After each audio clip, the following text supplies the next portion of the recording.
হওয়ার আগে মনের অবস্থা জানালেন দেব। দাদাগিরি মানে সৌরভ গঙ্গোপাধ্যায়। সৌরভের সঞ্চালনায় দাদাগিরি একটা সময় সকলের মনে জায়গা করে নিয়েছিল। যদিও মাঝে একবার মিঠুন চক্রবর্তীকে সঞ্চালকের আসনে বসানো হয়েছিল, কিন্তু সেটা দর্শকদের কাছে তেমন গ্রহণযোগ্য হয়নি। কিন্তু এবার দাদার জুতোয় পা গলাতে চলেছেন দেব। শুরু হতে চলেছে দাদাগিরি। হ্যালো বন্ধুরা, তোমাদের স্বাগত নতুন ইউটিউব চ্যানেলে। দাদাগিরি মানেই সৌরভ গঙ্গোপাধ্যায়। সৌরভের সঞ্চালনায় দাদাগিরি একটা সময় সকলের মনে ভীষণভাবে জায়গা করে নিয়েছিল। যদিও মাঝে একবার মিঠুন চক্রবর্তীকে সঞ্চালকের আসনে বসানো হয়েছিল, কিন্তু সেটা দর্শকদের কাছে তেমন গ্রহণযোগ্য হয়নি। কিন্তু এবার দাদার জুতোয় পা গলাতে চলেছে দেব। শুরু হতে চলেছে নতুন সিজন দাদাগিরি। ইতিমধ্যেই জি বাংলার তরফ থেকে জানানো হয়েছে কিছু সময়ের মধ্যেই সম্প্রচারিতভাবে দাদাগিরি। ইতিমধ্যেই শুরু হয়ে গিয়েছে অডিশন। তবে এই নতুন দাদাগিরির সঞ্চালনা করবেন দেব, অর্থাৎ দীর্ঘদিনের সেই পরিচিত মুখ এবার বদলে যেতে চলেছে।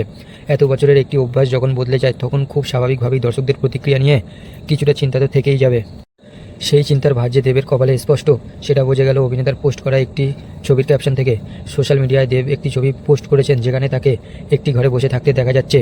মুখ দেখে মনে হচ্ছে কিছুটা চিন্তিত রয়েছেন তিনি। ক্যাপশনে রয়েছে বাকি কথা। ছবিটি পোস্ট করে দেব লিখেছেন, একটু নার্ভাস, একটু খুশি আর অনেকটা এক্সাইটেডমেন্ট। নতুন যাত্রা শুরু। যদিও এর আগে মঙ্গলবার সকালে ইনস্টাগ্রামে একটি ছবি পোস্ট করেছিলেন দেব, যেখানে দেখা যাচ্ছে আলো আধারিতে রয়েছে একটি মুখ। নিচে লেখা খুব শীঘ্রই আসছে, সঙ্গে জি বাংলাকে ট্যাগ করা হয়েছিল। পরপর এই পোস্ট দেখে বোঝাই যাচ্ছে দেব দাদাগিরি নিয়ে ভীষণ উত্তেজিত। এতদিন শুধুমাত্র প্রতিযোগী হয়ে দাদাগিরিতে এসেছেন, এবার আসতে চলেছেন সঞ্চালক হয়ে। দেবকে এই নতুন অবতারে দেখার জন্য একদিকে যেমন কিছু মানুষ অধীর আগ্রহে অপেক্ষা করে রয়েছেন, আবার কিছু মানুষ সৌরভের জায়গায় দেব যে কথাটা মানাবে তা নিয়ে সন্দেহ প্রকাশ করেছেন। প্রসঙ্গত দাদাগিরিতে সৌরভ গঙ্গোপাধ্যায় না থাকলেও কিছুদিনের মধ্যেই আসতে চলেছে বাংলার বিগ বস, যেখানে সঞ্চালকের ভূমিকায় দেখতে পাওয়া যাবে সৌরভকে। তবে শুধু দাদাগিরির ক্ষেত্রে সঞ্চালনায় পরিবর্তন আনছে তা নয়, জি বাংলার রান্নাঘর এবং দিদি নাম্বার ওয়ান এই দু ক্ষেত্রেই সঞ্চালনাতে ব্যাপক পরিবর্তন এসেছে।